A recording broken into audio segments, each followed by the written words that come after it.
Hello and welcome to Startup Zone. This time the first roundtable that we have, and I myself very pleased to welcome two guests today, Diogo and Catherine. Hi. Welcome. Maybe do a short introduction round so everyone knows who you are and what you do. Alright, okay. So my name is Catherine and I own a creative agency which covers branding, marketing and also product development. So my company Tide has been running for 3 years right now, and yeah, it has been running 3 years and it has been really a good start. Okay, that's nice to hear. How about you? Okay, my name is Diogo. I'm 44. Been in Malaysia since 2013. I started to lecture multimedia at Raffles, and then ended up by staying, and I've been involved as a digital designer in about 3 apps. One of my own, project still ongoing. So my experience revolves around marketing, branding, and then specifically for the apps about UX and UI. That's good. You want to do introduction also? Yeah, sure. Okay. I You think go first. not everybody know like me and you. Yeah. Okay, so my name is Humam and I'm originally from Syria. I came to Malaysia in 2005. I studied at that time it used to be called APIT. Now it's called APU, Asia Pacific University. Then I'm kind of a serial entrepreneur. I started few startups, all of them in the technology sector.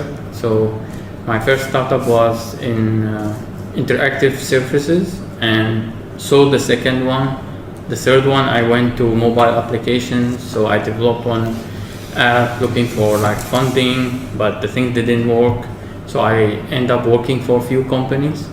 And then again I started Wonderland Technologies, which is, I call it a sci-fi solutions provider. And also as a side thing I started Startup Zone. So this is how you guys, I think most of you know me. I think that's about me. Maybe. Okay, cool. Yeah, I make it short. Yeah, I'm Patrick, and I'm originally from Switzerland, in Malaysia since 4 years, and I have a company here, Data Links, which is focusing mainly on data analytics. So we have an enterprise data analytics platform which is called QBDA, which stands for Quick Big Data. So it's an end-to-end platform that helps companies gain more insights in their company's data, basically. And then also we ventured a little bit more into cloud management, because the platform is running in the cloud. And that helped us a lot to understand and manage servers and infrastructure in the cloud. So it's like 2 business lines currently we're running. Yeah, cool. That's what it is. Yeah. So what do you think? What topic you guys have in mind you want to discuss with the audience? We can talk about maybe innovation and creativity. Yes. We need for the upcoming year, 2019, I've been feeling that people are enthusiastic, optimistic about the new upcoming year. So we can approach that, especially in what relates to digital business. Yeah. Or might be related with apps, web apps or mobile apps. Okay. And we can start from there. It's my suggestion. I think it's a good topic. Yeah. wonderful. So you started with that, Diogo, already. So because your background is very much into... Okay, so I'm 44, right? So I was trained in a traditional way. So when I was started college, the computers were born and the internet was born more or less 99. It was at the peak. So I'm picking up this transition. So I'm not a pure new generation sort of designer, but I'm very interested in this area, and I think it's fascinating. So changed abruptly. So now it's very rare the cases where you have printed stuff or material tangential design. So everything is pretty much digital. And it was a big change for me. For the new generations, not so much because they don't even know what it's like. How it used to be.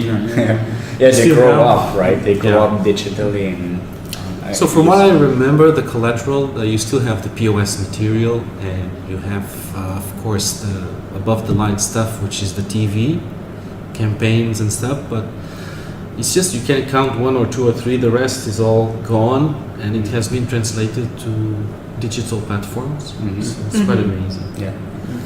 Yeah, the principles are pretty much the same. Mm. The principles are pretty much the same, and I've been observing that if the companies are big, they try to follow the same principles, which are the same. Some companies, unfortunately, they just copy the designs that they see around, the successful designs, which I think is a mistake. Because design is a consequence of something, it's not actually what you see. That's an illusion. So it's a consequence of a business model, of a series of options. I'm not sure if you agree with me. Yeah, I do agree. Yeah, especially in marketing, I think that changed a lot also. Like from previously it was just print media where you did your marketing, Yes. and now it's all online and digital. Yes, I do agree because I am 24 this year. So 20 years apart, I am not in the era of yellow book and all that. So I'm more towards the billboard printing and all that already. I can see a big difference, but I still think that sometimes online and offline marketing also gives a big impact as well. Because if digitally we are only focused on digitally, it won't be a good impact because only those in the era like in the 20s or 30, like 20 years or over, then they were able to see like, okay, what's going on Facebook and all that. But still localization, which is offline, that's quite important as well, because you can see the banner and then you can see like, you know, those sticker rodeo, what rodeo does and all that. So that's also a good impact to branding and all You mean that. those So- stickers they now sticking on the car or on the top like you of can the see car? the Starbucks, like, you know, the Grab, Oh, how yeah, Grab does okay. it. Yeah. That is something interesting as well. It keeps everyone's, you know, visualizing it better, I think, in terms of online and offline. Yeah. So I still think that online and offline is also important.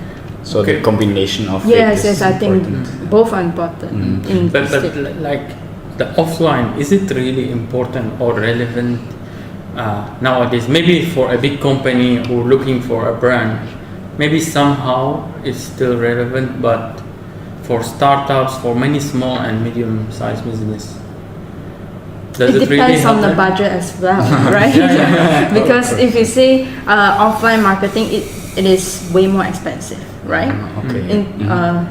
It's more expensive, less effective, and give you no data. So I don't see anything. Anything. I don't know. This could be my Maybe, opinion. yeah. But based on my opinion, I think that branding is more towards a localization and all that, because you must make sure that your company, your country knows you better before you abroad to anywhere else. So Yeah. that's why. I think one really good point, right? Like the data you can gather from like your marketing initiative and see how successful your marketing initiative really Yeah. was. Of course, if you post on Facebook or LinkedIn, right, you can see very Yes. quickly who and how many and how And you can successful it was. target if you want this demographic, this gender, this geographic location. Yeah. It give you a lot. This mass marketing, yeah, I know it's good for a name, but now we see big brands like, let's say Maxis. Last time you can see their ads on all billboard. Do you see them anymore? I think already not only startups and small business, even big business already start to shift Yeah. towards that. But I mean, like the example with the cars, I like that very much. And there's like Starbucks, you see a lot, and Red Bull also, right? Yeah. So when they go into a new market, you see like these cars everywhere. And you know, I was at the event where they sponsored like just a drink.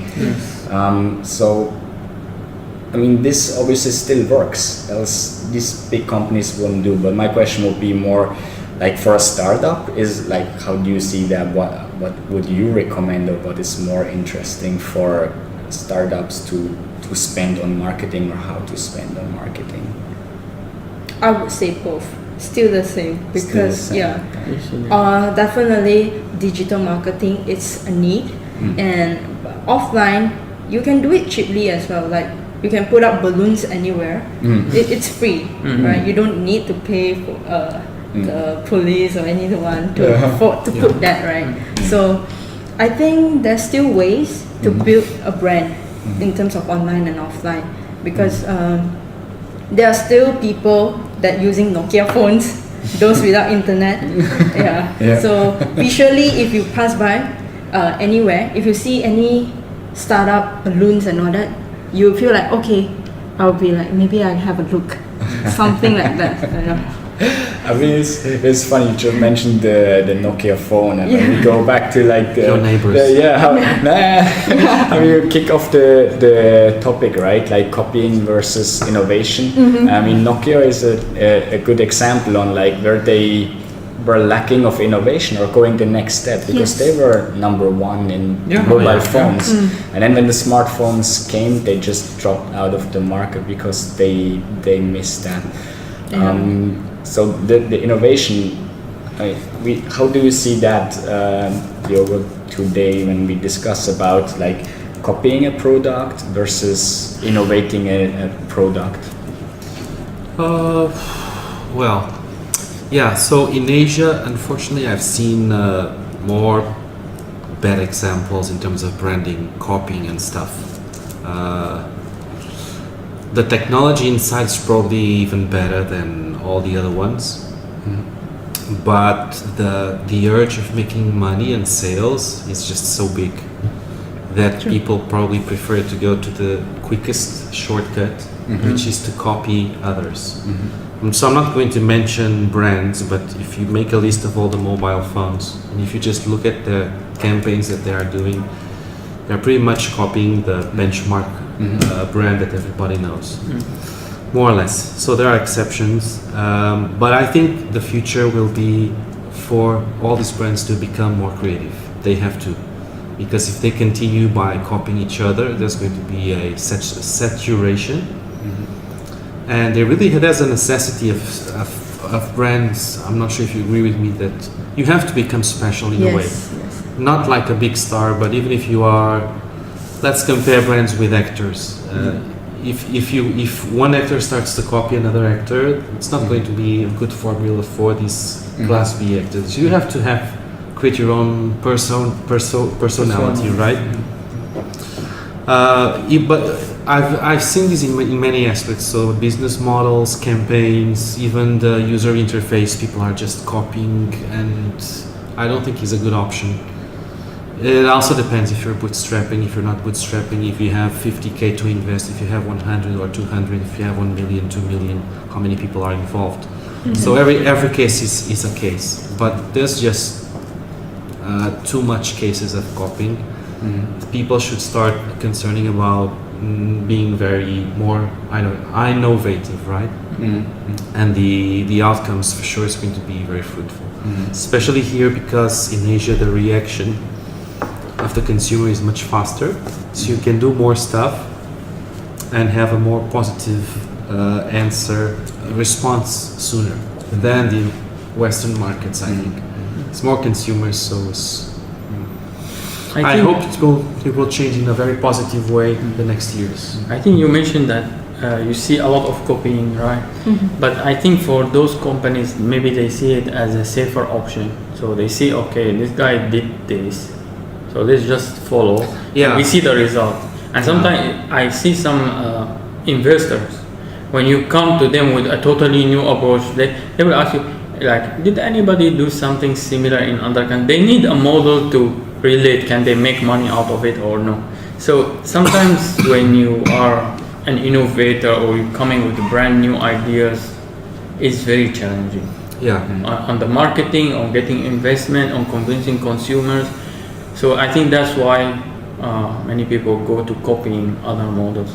And I want to ask your opinion, and Catherine too. Like, okay, for example, now when iPhone came with the notch in their phone. Now we see almost every company introducing a new phone with a notch. Even some of them does not ask themselves what is the purpose, why we are doing this. And to some people, I got feedback. It's annoying. Like it's going to block part of your view. And I know some settings will, like if you're watching a movie or a video, you can adjust that. But I heard it's not always the case. So why would people sometimes copy something doesn't have sense? I don't know. Competitive, I think. Yeah. Because if, for example, because you may not need this service, but for me, I need this service. Okay, I need the software and anything. But then I don't like the brand.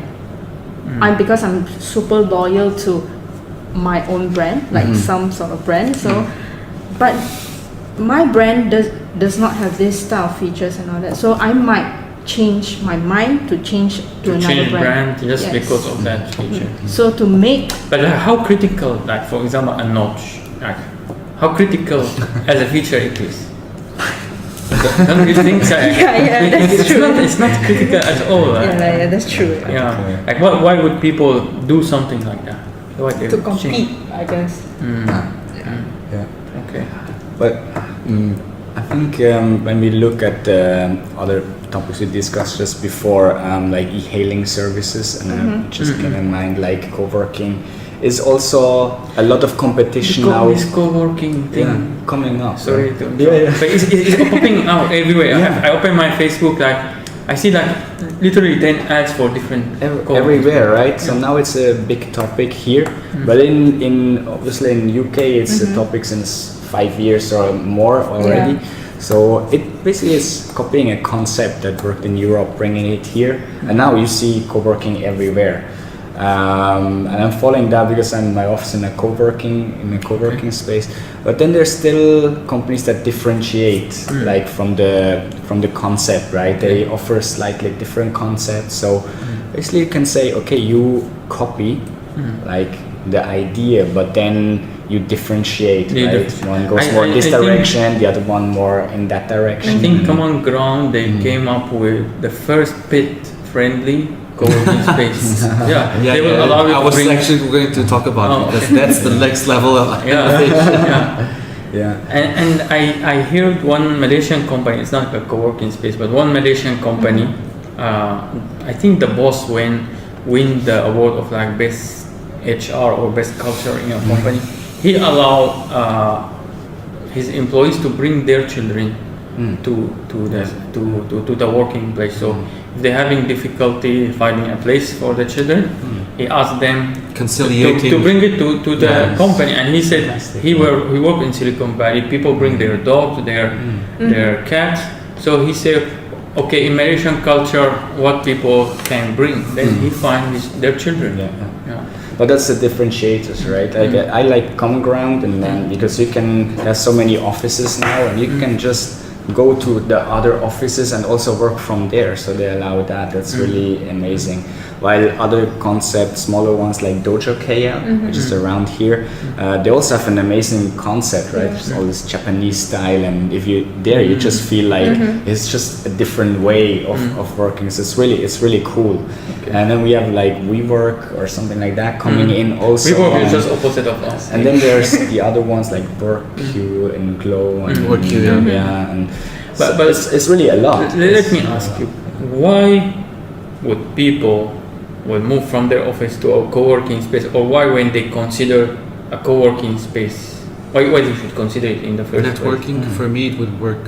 So Networking would be definitely an appeal. Meeting on other people, maybe meeting other resources, suppliers. They spread your name. You might get clients. Even if you don't get clients, they will spread your name. A lot of reason. You're in a community with other like 50 or 100 startups all working there, and it's very simple. It's like, oh, I need someone, I need the agency for this, or I need like you can job posts, job posts. Suppliers, right? Or you need like, oh, I need someone helping with my design or taxation or audits and things like that. Then people were just like, oh yeah, we do that, or I need web design, and you can be sure there's almost for every jobs or industry, there's someone there, just starting their own business. I think we have answered the cool, question by what you say and what you share, guys. Is the co-working space is not about the space. It's about the community in the space. Community, and I think what's worth mentioning, when we work, they have their own network. So how there is LinkedIn.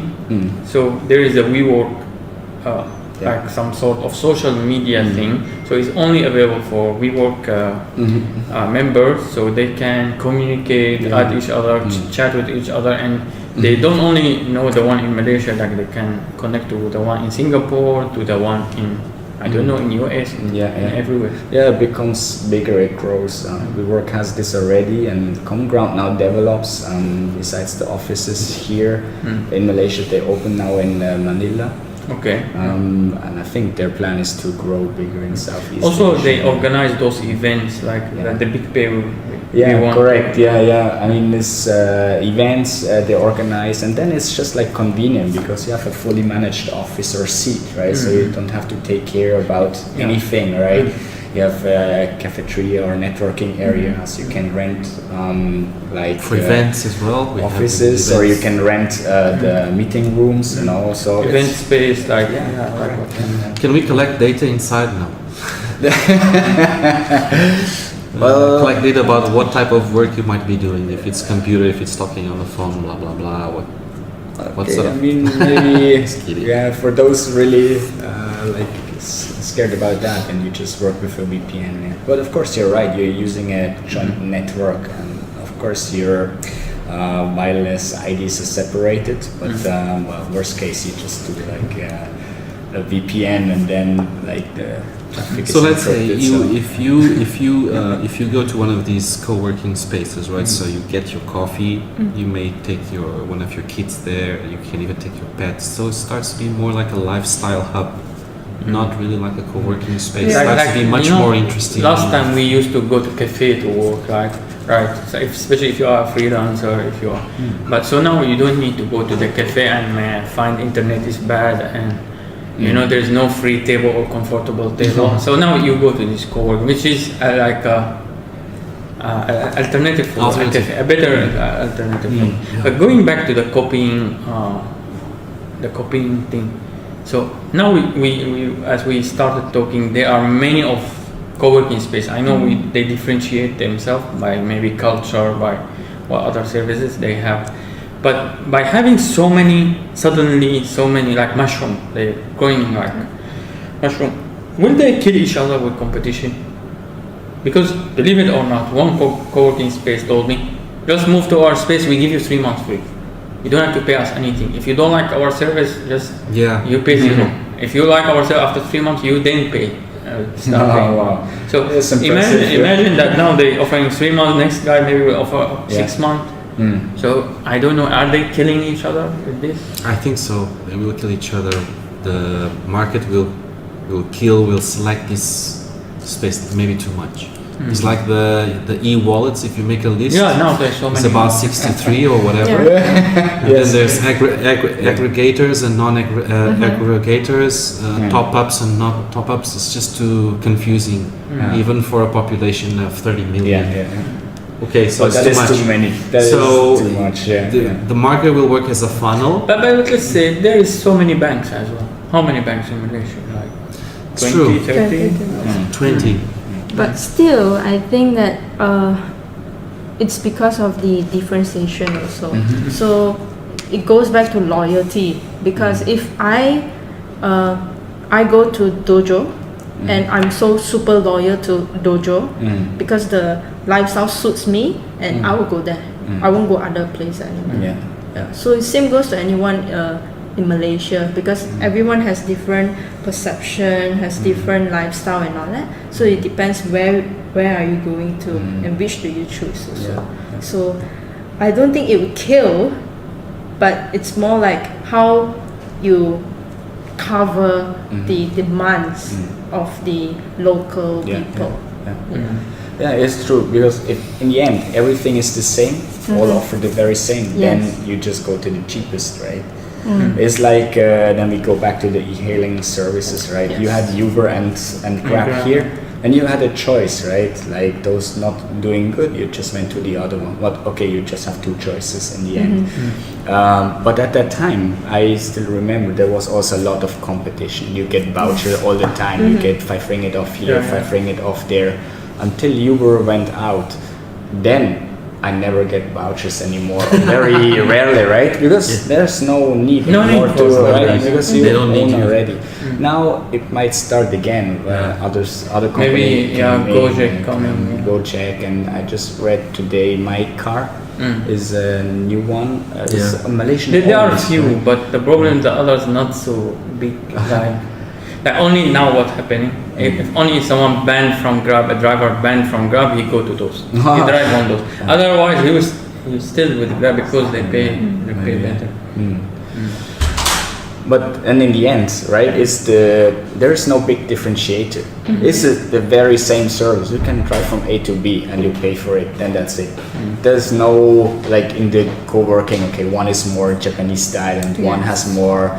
It's better for events and things like that. It's just like driving from A to B, same user interface, or maybe the user interface you can judge on those Diogo. Okay, we have somebody join us. So we introduce you as Yanto or Jeffrey. You can call me Yano. Okay. So I want to sit around here. Yeah, sure. Yeah, Come, we can squeeze. Let me see how it works. Okay. Maybe. So maybe start introducing yourself, then we go back. Okay, to our maybe listeners. I restart this cam also. Okay, yeah. Yeah, because this one only half an hour. No, it's Wait. you can just proceed, yeah. And I don't have to be here. It's Yeah, still just okay. I one just want to minute. see how you are doing this. How are you, dude? Hi, Diego, how are you? Mom, Catherine. Mom, Patrick. And the topic that you should talk about is about technology, is it? Now we're talking about innovation. Oh, innovation. Copying. And We're talking about how much you are an innovator and you are a superstar. Wow! How are you going to make the next year to shine so much that we have to wear dark glasses, right? Yeah, okay. So how do you want to start the format? it's on. Oh yeah. You recorded it, right? Yeah, I'm recording. Oh yeah, because I didn't see. You start introduce yourself, then Right. we- Name and what else? what you do? Okay. Hello, everyone. you dress first, then you can introduce. Okay. My name is Yano Karna, and currently I'm working in not full time, but working in politics to figure out how we can ensure that the youth of Malaysia are being complemented, are being helped, and to improve their current livelihood. And this stems from the last election that Malaysia had in G14, where the new government take over, then a lot of changes are coming around. So that's how it goes, and I am really passionate to try to improve on our well-being, especially in Malaysian and in local scene or even in global scene overall. Nice. Cool. Okay, cool. Welcome to the round. All right. Okay, so what we were doing? Yeah, the UI? You're talking about UI. I don't know. I'm pretty much interested in what you guys think. I see a lot of mistakes. I see that usually apps they tend to go overload. Like when you are working in an app, there's a tendency for people to think, oh, we are going to be the seventh wonder. So we have two good ideas, and then someone comes, let's just add up this feature. And then someone, hey, what about if we add up this feature? And then at the end starts to be something like it's oversized, beyond the initial idea, which was to deliver a simple answer for a simple need. And so it goes out distorted from the original idea. Let's take the Grab as an example. I don't know if this example is a good example or bad example, but the Grab started as getting a taxi. Very good question. I will answer you right away. As a user, I will never use it as a lifestyle app. Okay, so you'll not use it for payment, for food delivery, Food delivery? eventually, yes, but not beyond hailing and delivery. Okay, hailing and I think it has to do with your mind. If you want something else, you use another app. But why? If everything at the same place, you always why not using for? Saturation. I think I would think of it as a saturation point. How about I would never search for the best sushi solution inside the Grab app. Instagram. There's proper apps for that. They might have Like a smaller number of specialty users. or- Yeah. I would prefer to change. So the mobile is like a book, and every app is a chapter, and then I have to go to this chapter to get this stuff. It's practical to have everything in one, but I don't know. For me, there's something that doesn't play out. It's saturation, I think. Also like WeChat in China. In WeChat you can do everything from shopping to Yeah, that's a very good example. dating to ordering car to chatting, like every single thing. Like they have one party to rule them all. They have one app to rule them all. Also. Even the vendor on the street, they are using it. Like it is cash, like Yeah, yeah. common. Everyone is using Yeah, whole but yarn. competition is also different in China because they are segregated. So you do everything in the same app because you don't have a series of other apps. Yeah. So it's a good option for them. It is like state control corporation, right? No. I don't know. I think it's a private. It's Tencent, right? WeChat is Tencent, is it? Tencent. Yeah, it's Tencent. But I mean, it is less the question if it's government like regulated or owned or something like that. I think, as you said, it's a lifestyle app, right? You started doing chatting only. And then it developed so many features inside it. Last time I made the example that you can even do restaurant reservation and pre-book your food. So when you go there, your food is already there.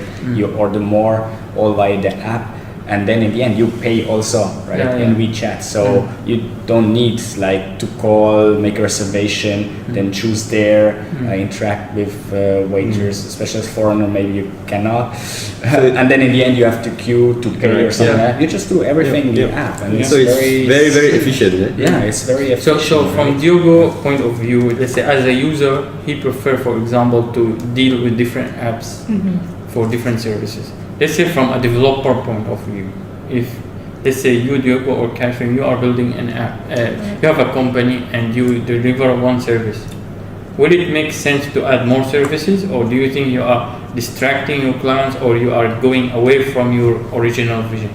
What do you think? I think you still have to know what's your vision, at your original vision, and if you want to add more services, you can, but it has to be related to your vision as well. So for example, like what Grab does, now previously they does an e-hailing and all that, right? But now they have a Grab food.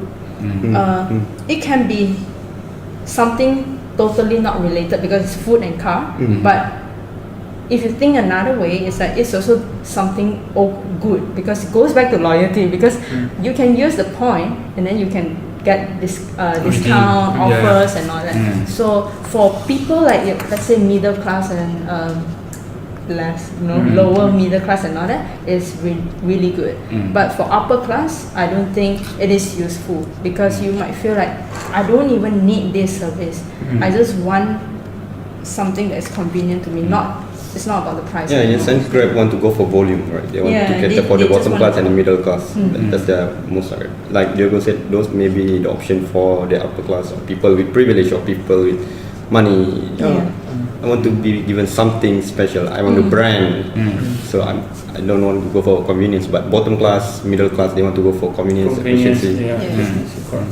And it's a way for Grab to take out money from any sites that they can.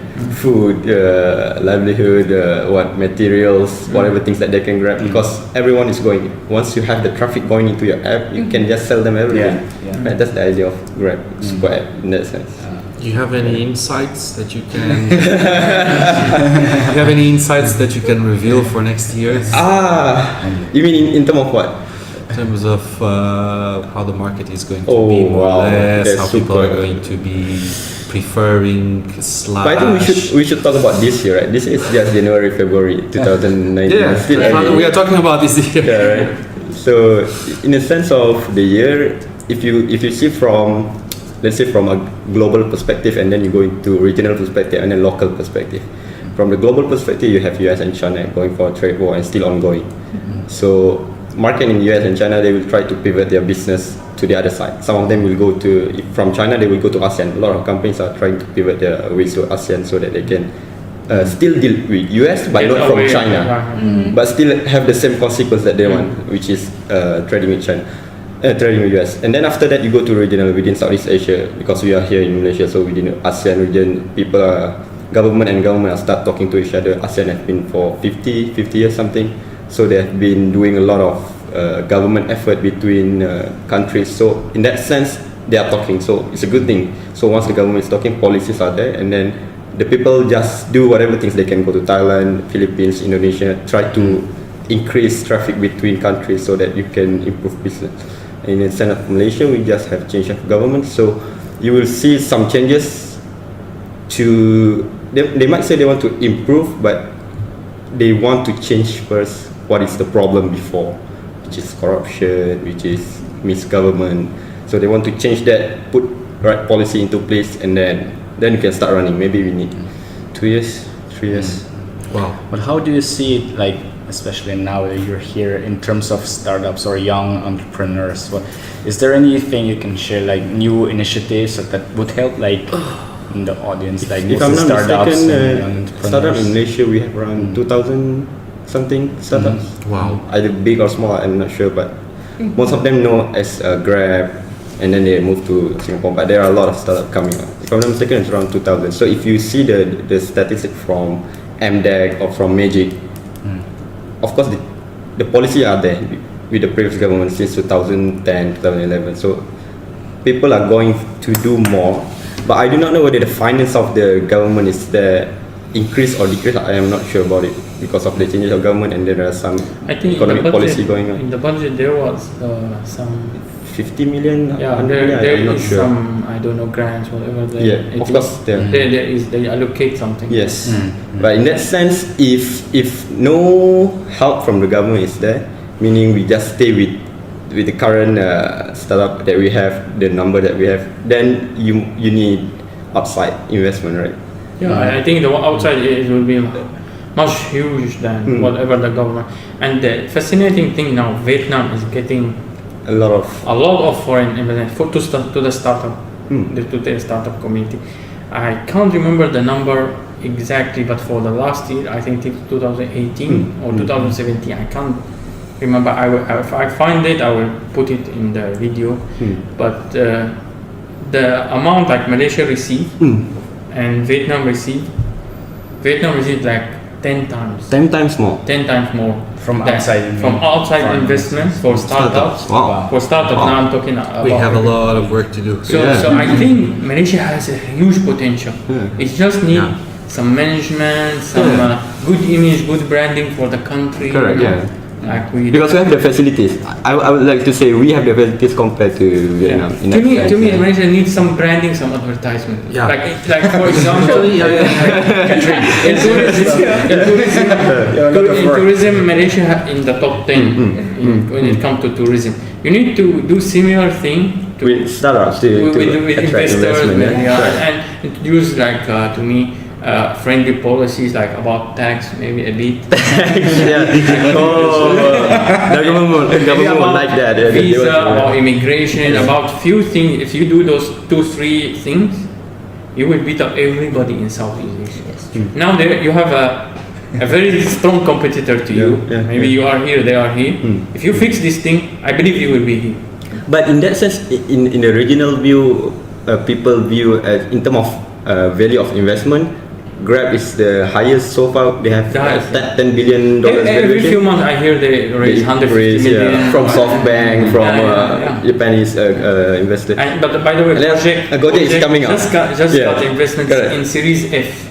I think Grab now they are in Series I or HI, somewhere there. So like currently both, one is from Malaysia and then pivot to Singapore, and another one Indonesia coming on for what they call it, super app competition in and they're doing the same thing. They're doing the delivery, they're doing the payment, they're doing exactly the same thing. Even the color is the same. Black, green and white. But you know they are both from Harvard. Both okay. both founder from Harvard. Anthony and the other guy's name from Indonesia. Salim also. Yeah, Harvard. Harvard But Business School. obviously, there is a lot of money in this e-hailing service, right? Yes. Why would both get like billions of like ringgit or what is it, ringgit? Ringgit, yeah. Investments? That's Of course. just crazy, right? And of course, after they have had this investment coming in, then if I'm not mistaken, by June, government will start to put screw into Grab and all these e-hailing companies. You have to have SPV, all the license, all the driver. You must have this on them because there are money in that. So government want to tax. Many governments doing, even Indonesian government, because of the war, the price war between Grab and Gojek, they want to make a fixed price. I mentioned that in one of the news we report. They want to fix the rate, so that will threaten their whole business model or how they make money, because they are depend on demand. Like that's why at some time you will see the rate at this, and then at peak hour it's higher. But now because of the war between them, I hear that the driver is getting like 0.08 US dollar per kilometer, which is very nothing, you know.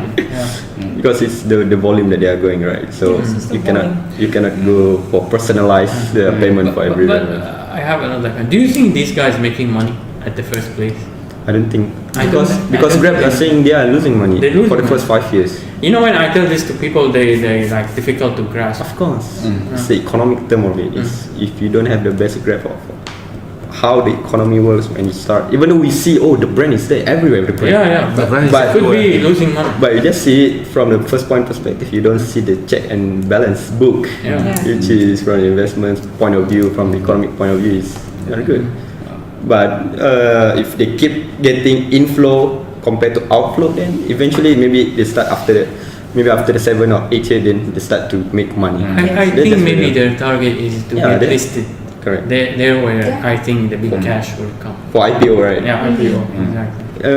When you said about IPO, I just remembered in 2013 or 2014. In Malaysia, there is a IPO enlisted government entity. The Fel- more pay. FGV. FGV. It's Felda.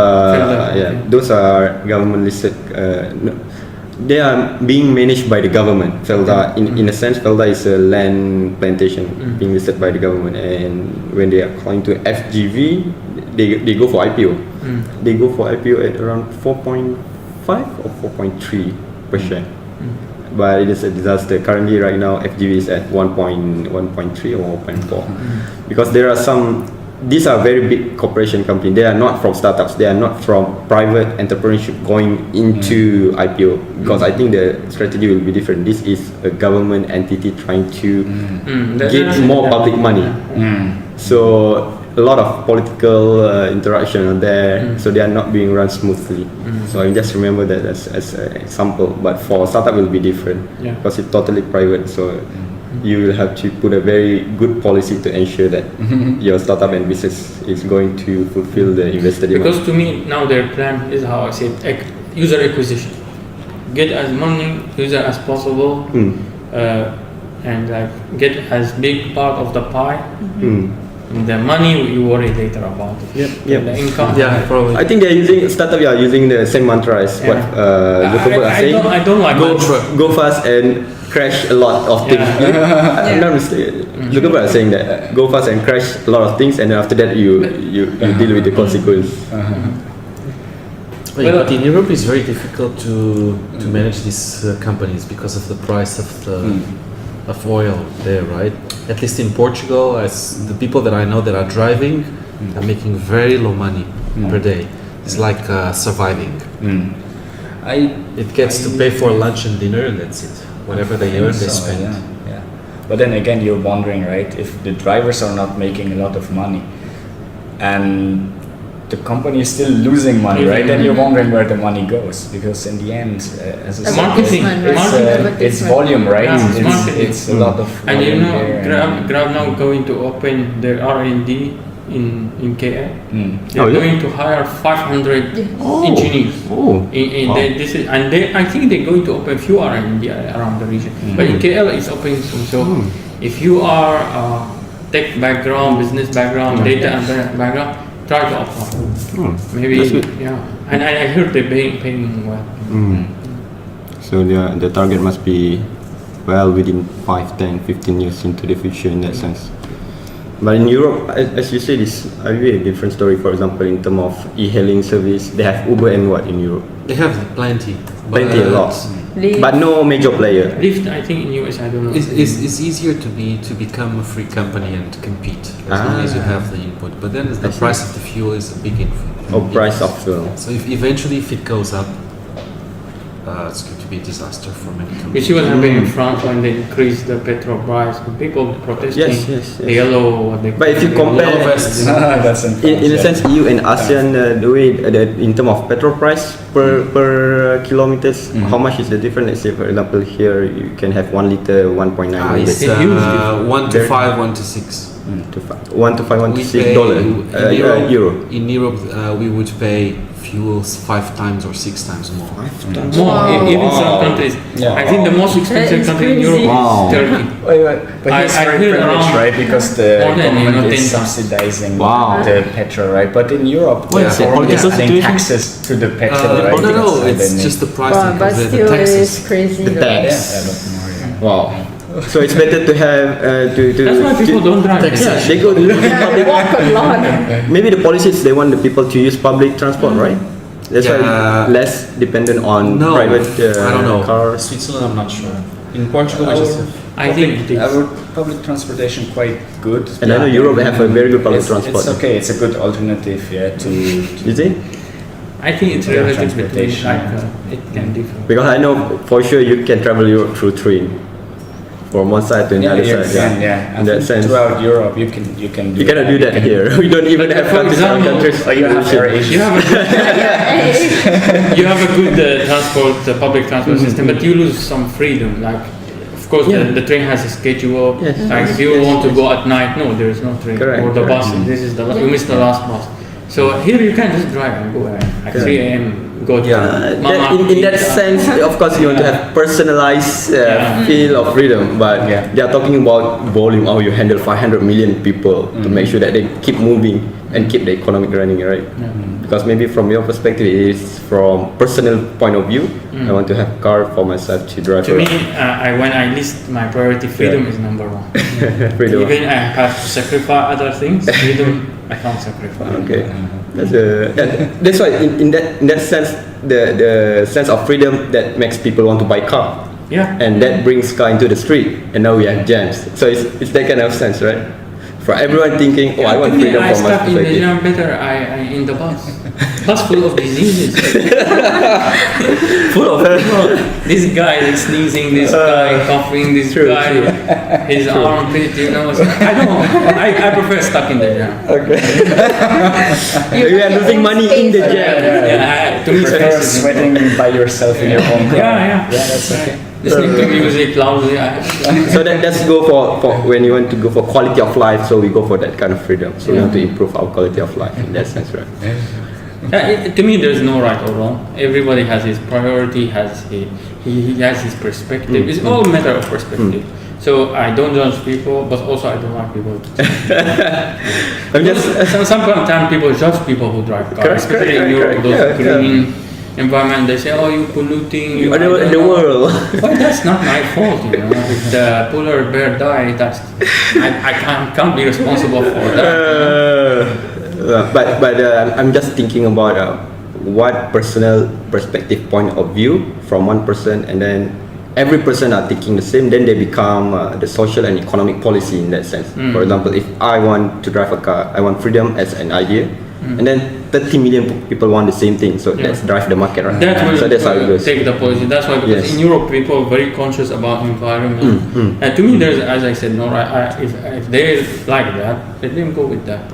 Correct. Yeah. And that's when you said about it, then that's become a problem between ASEAN and EU, and they have problem with palm oil. Even though it's better in terms of quality, better in conserving the environment, because there's a war between vegetable oil and palm oil that drive the between policy, and palm oil get a bad rap. We are killing the orangutan. Everything is broken and all. So I'm just thinking. But you know, it's not only the environment. There is a first thing.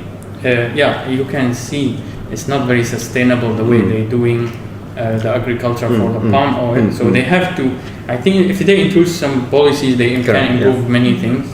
Second thing is the health aspect of the palm oil. I know Malaysia always argue there's nothing wrong with the palm oil, but I think there are a lot of medical reports saying no, it has a problem. Of course, there are some consequences that we never talk about, right? But if you compare trade by trade, which is better, which market do we want to go, then get that government. But we are humans, we should adapt. If the palm oil, let's say we can maybe introduce, I don't know, sunflower or vegetable corn oil. I don't know what can work in Malaysia because you have. But you can just make proof that you're sustainable. That will be enough. They want the image and idea, right? Yeah, it's not the problem if the palm oil is healthy or not healthy or something like that. It's really the question about the sustainability, right? So when you're in Europe, you hear exactly that is the problem, right? It's like, Malaysians or Indonesians also, by the way, they're killing the environment, orangutans, and they're taking more and more of the space. Correct, from my point of view, and I hope we can discuss this in one of the next tech talks, sure. blockchain could be one of the solutions for that, right? As with food safety, if you can prove and build some evidence where the palm oil is coming from, maybe from farmers that do that 100 years already at the very same spot. It's not newly claimed land, right? Then I think people will be more open to also buy that again, Because now it's like a mass punishment for the whole palm oil industry in Malaysia and Indonesia. But maybe some of the farmers are doing it sustainably. Generations, but right? you are punishing the whole. They're doing it for generations and they're surviving from that. Yeah. And maybe you just now kill those people because they cannot survive anymore. Right? So There's a smallholders perspective, I guess. And of course, there are a lot of corporations, there are cartel of the industry. So Because I think in Malaysia we can feel it when every year Indonesia or I don't know Malaysia or other country burn the field. We can see the haze coming. So I think it's an alarming thing. There are For beef, people, right? Majority is for beef, for cattle, right? Yeah, in a sense, I think they are doing mass clearance of the land. Mass clearance because they want to clear the land, they burn it. To Then we see the reduce haze. their costs. Even the companies or the corporations are doing it. It's just that, of course. We should. I know names of companies, but we cannot mention them. Yeah. I was. No, you never know. This thing might go big and these people are Let's talking say- about. Let's get let's serious. say that- Continue like this. Let me double check the cameras. Alright. You continue. Let's just say that one of these very famous YouTubers or Facebookers or Instagrammers, like people with a lot of influence. The numbers are quite impressive. Like Zoella from the UK, she's a girl. Alright. She has about 10 million followers. Wow. Right? That's the population of Portugal. Ooh. it's more than Swiss, yeah. The way she advertises is very interesting because she doesn't put. You will see more or less that what she's selling there, but she doesn't put it in front of the camera. So she's very subtle. So it doesn't saturate the user. And then she approaches another subject. If one of these influencers decides to defend the orangutan in Sabah, and if it's done with a correct marketing machine, you might generate a small revolution. Yeah, of course.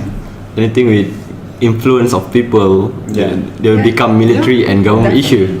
It's the same with economy. It's one of the newer marketing strategies, right? Having those influencers that like millions of people follow, and I can say just anything, right?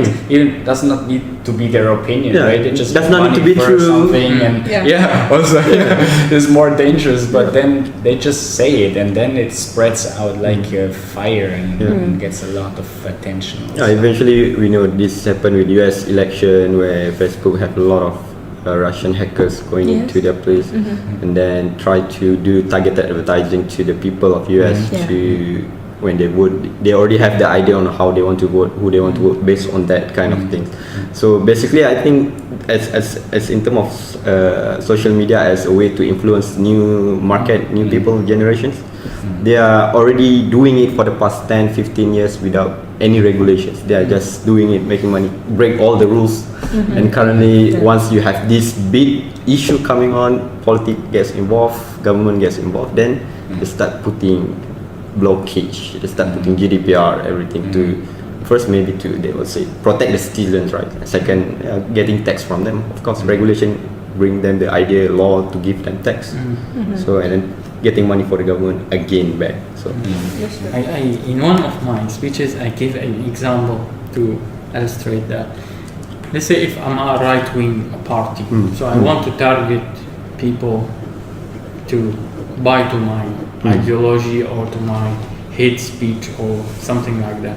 So if I have all this data, so let's say because you posted, for example, one time on Facebook, you had an accident, let's say, or you fight with, let's say, a foreigner or an immigrant, and you posted, today this guy, this immigrant, let's say, I don't know, throw a water bottle at my car, for example. You say that 3 years ago, and then I make my ad like this, and I target it to you and or to people similar. Do you remember that day when that immigrant threw the water bottle? Do you want this? If you vote for us, we will do this.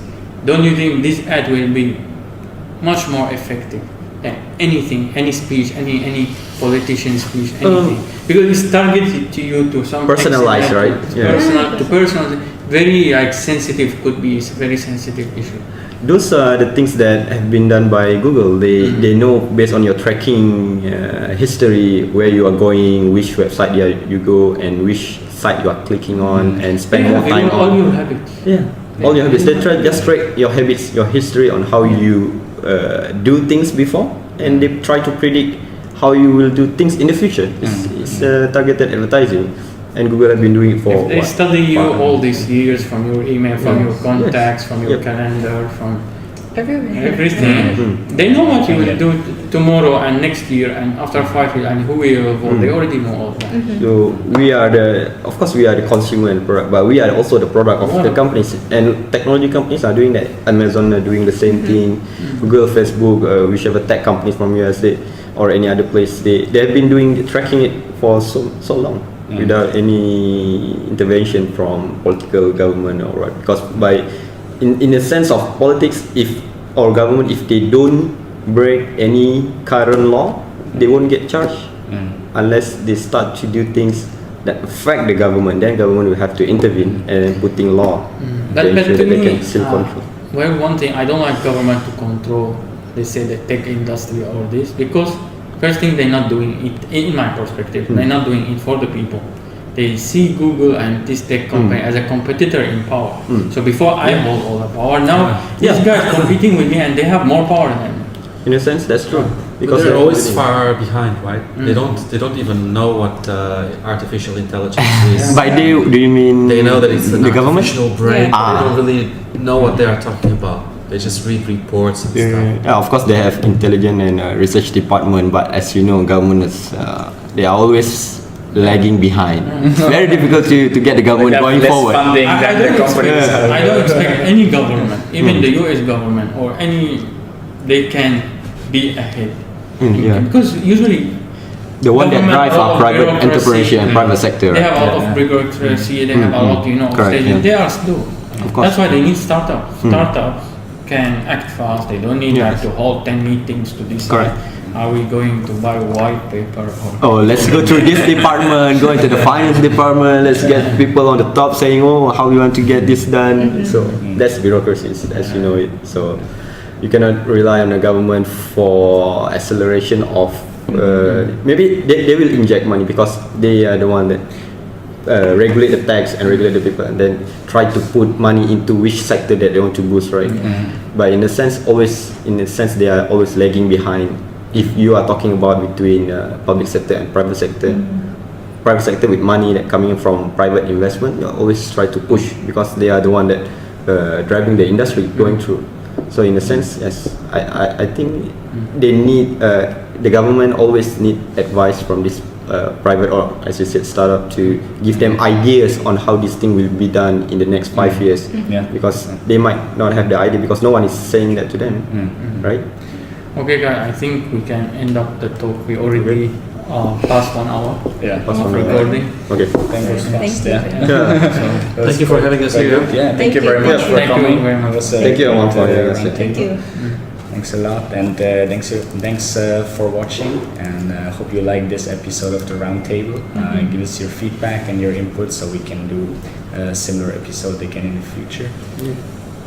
Okay, so that's all. Thank you very much. And, Thank you. very much.